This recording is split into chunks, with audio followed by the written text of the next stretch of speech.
For decades, traditional qualitative research relied on a strict assumption. The researcher acts as a neutral, rational observer, entirely separate from the system they study. This relies on the metaphysics of presence, the belief that a researcher possesses a stable identity and can translate reality without bias. In the late 20th century, this assumption fractured under the Triple Crisis. Scholars questioned the representation, legitimation, and authority of the researcher. The objective grand narrative lost its status as a viable scientific tool, unable to explain the complexities of social life. Researchers are embedded within the historical and political forces they attempt to measure, making absolute separation from their subject impossible. A common misconception suggests that autoethnography is merely therapeutic journaling or uncritical autobiography. In a research context, it is a rigorous post-structural methodology designed for aggressive sociopolitical critique. The researcher uses their own fragmented, culturally inscribed subjectivity as the primary instrument for gathering data. To extract rigorous data, researchers must abandon the myth of the coherent I. They must study exactly how their own subjective reality is produced by external cultural power. Traditional phenomenology treats language like a clear pane of glass, providing direct access to inner life. Derrida argues language is highly unstable, making self and voice separate entities. Meaning is refracted, passing through the dark glass of historical signs and power relations. The post-structural voice is an active, shifting performance of discursive power, rather than a fixed state. This completely alters the goal of writing research. The objective is no longer to display a secure truth, but to map how subjectivity is actively produced in the moment of writing.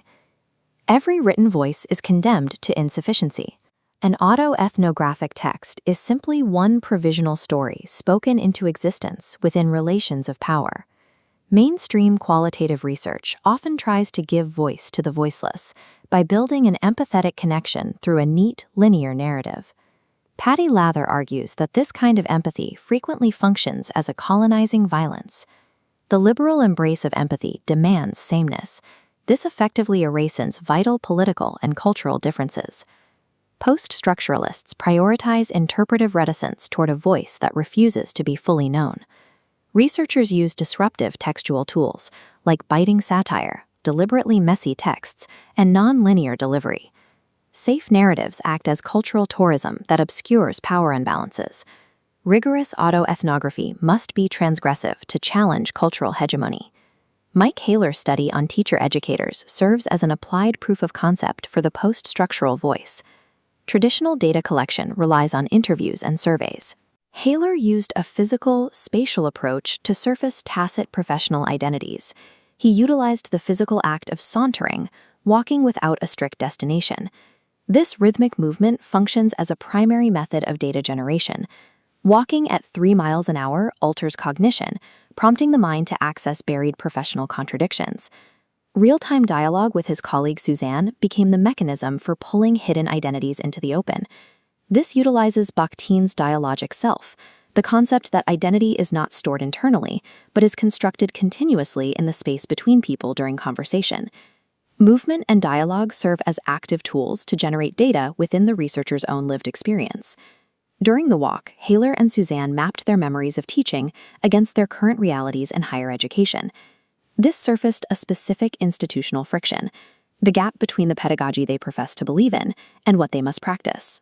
Their reflection revealed they had left home but never arrived, embodying the fluid, unfixed autoethnographic subject described in post-structural theory. These shared narratives were not attempts to find an absolute historical truth, but were active constructions meant to critique the institution. The self becomes visible and generates usable data when it is actively pushing against hegemonic norms and institutional boundaries. We return to the shattered researcher from the beginning. These post-structural pieces do not reform into a solid, singular self. They connect into an intricate, shifting constellation. The final product of an autoethnography is a detailed map of how this network of subjectivity is produced by overlapping discourses. To conduct this research, we must reject false foundational binaries. The divides between self and other, inner and outer, and public and private are socially constructed limits. Abandoning the search for a perfect linear truth is not a failure of methodology, but the only intellectually honest way to capture human experience.